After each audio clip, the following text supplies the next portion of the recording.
विष्णु भगवान की जय। आज तुलसी माता भगवान शालिग्राम रूपी भगवान विष्णु के विवाह पर संपूर्ण कथा आरती। इनके पाठ करने से, पूजा करने से आपको सभी मनोकामना पूर्ण होगी। विवाहित जीवन में चल आ रही परेशानी समाप्त होगी। सुख, समृद्धि और पुत्र पात्री की प्राप्ति होगी। तो आज मंचित और श्रद्धा से तुलसी विवाह का व्रत का कथा, साथ ही तुलसी चालीसा पाठ और लास्ट में आरती जरूर सुने। बोलिए माता तुलसी शालिग्राम भगवान की जय। एक बार शिव ने अपने तेज को समुद्र में फेंक दिए थे। उन्होंने एक महा फेंके हुए समुद्र से अपना जो महा तेजस्वी बालक का जन्म लिया। वह बालक आगे चलकर जलंधर के नाम से पराक्रमी दैत्य बन आया। उनकी दैत्य राजधानी का नाम जलंधर नगरी पड़ा। दैत्य राजा कालनेमी की कन्या बिरधा का विवाह जलंधर से हुआ। जलंधर महाराक्षस था। अपनी सत्ता के मद से चूर उन्होंने माता लक्ष्मी को पाने की कामना से युद्ध के लिए किया, परंतु समुद्र से ही उत्पन्न होने के कारण माता लक्ष्मी ने उन्हें अपनी भाई के रूप में स्वीकार किए। वहां से पराजित होकर वह देवी पार्वती को पाने के लिए लालच में कैलाश पर्वत पर जलंधर पहुंच गया। भगवान देवादिदेव शिव का रूप धारण कर माता पार्वती के सामने गए जलंधर, परंतु माता ने अपने योग बल से उसे तुरंत पहचान लिए जलंधर को और वहां से अंतर्ध्यान हो गए। देवी पार्वती खूब गुस्सा और क्रोध में सारा बिरधा भगवान विष्णु के सुनाए। जलंधर की पत्नी बिरधा अत्यधिक पतिव्रता स्त्री थी। उन्होंने पतिव्रता धर्म भंग के शक्ति से जलंधर न तो मारा जाता था और न किसी देवता से पराजित होता था। इसीलिए जलंधर को पत्नी को पतिव्रता भंग करने के लिए बहुत जरूरी था। भगवान विष्णु ने आ गए उसको पतिव्रता भंग के लिए बहुत जरूरी था। फिर भगवान विष्णु ने रूप धारण कर जलंधर के पत्नी के पास गए उनका पतिव्रत।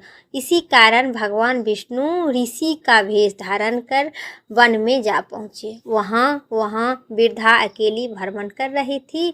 भगवान के साथ दो मायावी राक्षस भी वहाँ गया, जिसे देखकर बिरधा भयभीत हो गए। ऋषि ने देखा बिरधा को सामने, पल भर में दोनों राक्षस को भस्म कर दिए। उनकी शक्ति देखकर बिरधा ने कैलाश पर्वत पर महादेव के साथ युद्ध कर रहे अपने पति जलंधर के बारे में पूछा। ऋषि ने अपने माया जाल से दो बानर के प्रकट किए। एक बानर के हाथ में जलंधर का सिर था और दूसरे के हाथ में जलंधर का धड़ था। अपने पति की ऐसा दशा देखकर बिरधा रोने पीटने लगे, फिर लास्ट में मूर्छित होकर गिर पड़े। होश में आने पर उन्होंने ऋषि रूपी भगवान विष्णु से विनती करने लगे और उन्होंने अपने पति की जीवित करने का गुहार करे। भगवान ने अपनी माया से पुनः जलंधर को सिर धड़ से जोड़ दिए, परंतु उसी में स्वयं शरीर में प्रवेश कर गए। बिरधा को इस छल के तनिक भी आभास नहीं था। जलंधर बने भगवान के साथ बिरधा पतिव्रता का व्यवहार करने लगी, जिसके कारण सती भंग हो गया। ऐसा होते ही बिरधा का पति जलंधर युद्ध में हार गए। इसी सारी लीला जब बिरधा को पता चला, उन्होंने क्रुद्ध होकर, गुस्सा होकर भगवान को हृदयहीन शिला होने के श्राप दे दिए। अपने भक्त के श्राप को भगवान विष्णु स्वीकार किए और शालिग्राम पत्थर बन गए। सृष्टि की पालनकर्ता के पत्थर बन जाने पर ब्रह्मांड में असंतुलन स्थिति बन गए। यह देखकर सभी देवी देवताओं ने बिरधा को प्रार्थना करने लगी। तब भगवान विष्णु को श्राप मुक्त कर दे। बिरधा ने भगवान विष्णु को श्राप मुक्त कर दिए और पौधे उग गए। बिरधा भगवान विष्णु के श्राप मुक्त करके स्वयं भस्म हो गए उसी जगह पर बिरधा के विष्णु के श्राप से बिरधा तुलसी की पौधा बन गए।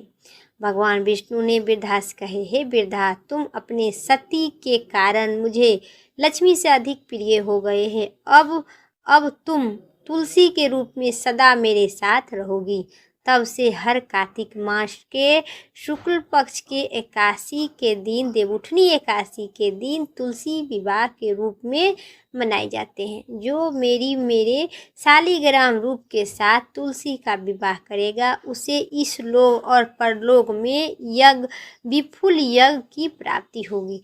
आज जो कार्तिक मास के देवउठनी एकादशी से लेकर पूर्णिमा तक जो भक्त मेरे साथ शालिग्राम रूपी और वृद्धा तुलसी के विवाह करेंगे उनको सुख, शांति और पुत्र पौत्री, धन दौलत सभी प्रकार के जीवन में मनोकामना पूर्ण करेंगे।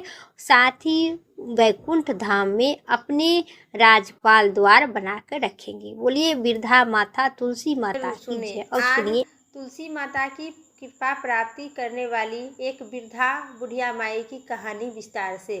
तुलसी माता की कथा विस्तार से। कार्तिक मास में एक बुढ़िया माई तुलसी को सींच रही थी और कहती है, हे तुलसी माता, सती के दाता, तेरा विडम्बना सींच रही हूँ।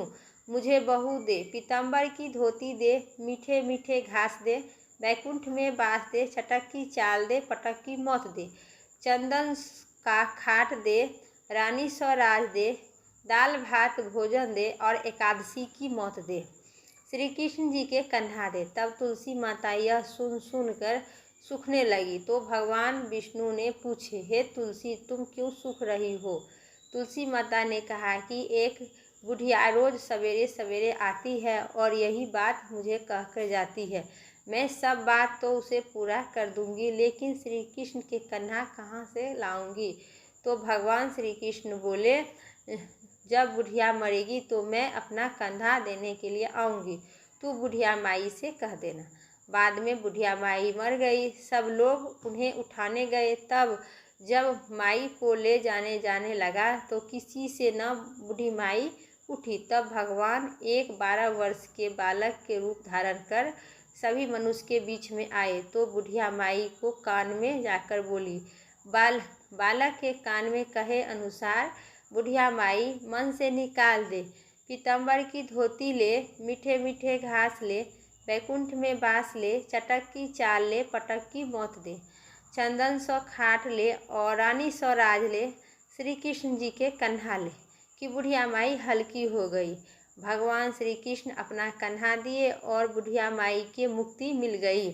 तो हे बुढ़िया माई, जैसे बुढ़िया माई को मुक्ति श्री कृष्ण हाथ से मिला, उसी प्रकार जो कार्तिक मास कार्तिक स्नान करते हैं और कार्तिक में तुलसी में दीपक जलाते हैं और तुलसी को सींचते हैं, तो उन्हीं सभी भक्तजनों को कथा पढ़ना एवं सुनने वाले सभी को बुढ़िया माई जैसन श्री कृष्ण जी अपना उद्धार करे।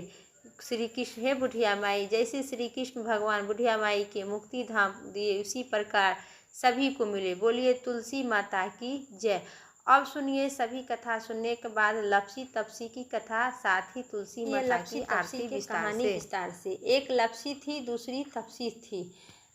तपसी को भगवान विष्णु की तपस्या करती थी और लप्सी 1.25 सेर की लप्सी बनाकर भगवान को भोग लगाकर खुद खा लेती थी। एक दिन दोनों बहन लड़ने लगी। लप्सी बोल रही है मैं बड़ी हूँ, तपसी बोली मैं बड़ी हूँ। इतना ही में भगवान मुनि नारद जी वहाँ पर आए और बोले, तुम क्यों लड़ रही हो? दोनों लप्सी तपसी कहने लगे कि मैं बड़ी हूँ, ये छोटी है, ये बड़ी है, वो छोटी है। भगवान श्री कृष्ण के मैं पूजा करती हूँ, ये बोले ही मैं बड़ी हूँ। यह सुनकर नारद जी ने कहे कि मैं तुम्हारा फैसला कल कर दूंगी। दूसरे दिन लप्सी और तपसी नहाकर आए तो नारद जी से 1.25 करोड़ की अंगूठी उसे आगे में फेंक दिए। लप्सी का ध्यान उस पर अंगूठी पर नहीं पड़ा, लेकिन तपसी तपस्या करने बैठे तो उसे अंगूठी देखी और उन्होंने अपने घुटने के नीचे दबा ली और तपस्या करने लगी। लप्सी बनाकर भगवान विष्णु के भोग लगाकर खुद जीम कर खा लेती थी। इतने में नारद जी आए, तब दोनों की पूछे कि कौन बड़ा है कौन छोटा है। फिर दोनों लड़ने लगी। तपसी ने कहा मैं बड़ी हूँ। नारद जी बोले, तेरा घुटना उठा तो तेरे घुटने के नीचे 1.25 करोड़ की अंगूठी निकली है। तब नारद जी बोले तब बोले कि ये अंगूठी तूने चुराई है, मुझे तेरी तपस्या का फल नहीं मिलेगा। तब तपसी बोला, हे नारद जी मुनि, मेरी तपस्या का दोष कैसे दूसरे को मिलेगा? मैं इतना तपस्या की हूँ। नारद जी ने कहे, रोटी बनाकर और गाय को जो न खिलाएगी सो फल तुम्हें मिलेगा। ब्राह्मण को भोजन कराकर सो दक्षिणा नहीं देगा वो फल तुझे मिलेगा। साड़ी देकर बलाज नहीं देगा सो फल तुझे मिलेगा। दिया से दिया जलाने तो सो फल तुझे मिलेगा। सब व्रत त्योहारी की कहानी सुनने के बाद तेरी कहानी जो नहीं सुनेगा सो फल तुझे मिलेगा। तब तपसी की कहानी सुनी जाती है। कहानी के बाद ऐसा कहा जाता है कि लपसी को फल लपसी के मिले और तपसी को फल तपसी को मिले। जो कार्तिक आज के कथा जो सुनते हैं उसे सभी मनोकामना भगवान लपसी तपसी जैसन पूर्ण करे। बोलिए भगवान विष्णु की जय, लपसी तपसी की जय। अब सुनिए तुलसी माता की आरती विस्तार से। तुलसी माता की आरती। जय जय जय तुलसी माता, सब जग की दुख दाता वरदाता। जय जय जय तुलसी माता, सब योग के ऊपर सब रोग के ऊपर, रुज से रक्षा करे भवदाता। जय जय जय तुलसी माता, बहुपुत्र है श्याम सुरबल्ली है ग्राम। विष्णु प्रिय जो तुमसे सेवे सो नर तर जाता। जय जय जय तुलसी माता, हरि के शीस विराजत त्रिभुवन सोबंद पति जानो तारनी बिखम्भा। जय जय जय तुलसी माता, लेकर जम विराजन आई दिव्य भवन में।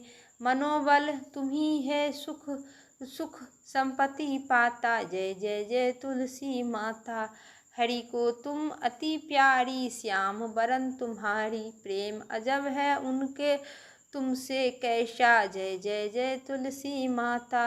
बोलिए तुलसी माता की जय।